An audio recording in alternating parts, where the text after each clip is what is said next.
నమస్తే. నేను doctor Balaji Nujilla, chief physiotherapist from Pulse Heart Miyapur. ఇవాళ ఒక చిన్న టాపిక్ గురించి మాట్లాడతానండి. చాలా సింపుల్ టాపిక్.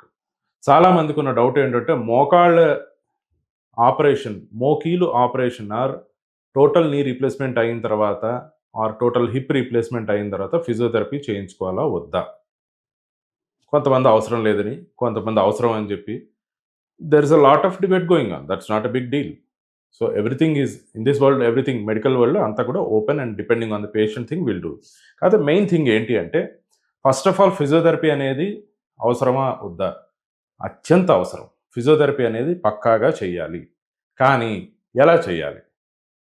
మీ ఫిజియోథెరపిస్టు మీకు చేసిన ఆర్థోపెడిషియన్తో కోఆర్డినేషన్లో ఉండి, ఎందుకు ఉండాలి అంటున్నాను అంటే ఆర్థోపెడిషియన్కి పర్ఫెక్ట్గా తెలుసు. He is the person who looks at the bone in life during the operation. So ఆయనకి ఆర్థోపెడిషియన్కి కరెక్ట్గా బోన్ యొక్క సాంద్రత, ఎముక సాంద్రత ఆర్ బోన్ డెన్సిటీ ఎట్లా ఉంది, సాఫ్ట్గా ఉందా, ఆస్టియోపోరోసిస్ ఉందా, ఇవన్నీ తెలుస్తాయి.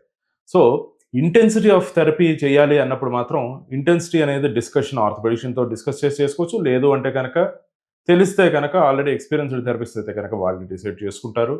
కానీ మోకీలు మార్పిడి తర్వాత కానీ, తుంటి మార్పిడి తర్వాత కానీ ఫిజియోథెరపీ అనేది మాత్రం పక్కాగా కావాలి.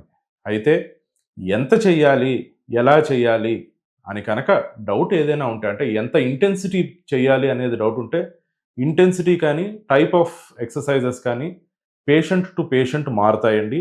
ఒక పేషెంట్‌కి చేసిన ఎక్సర్సైజెస్ అందరికీ సరిపోవు. సో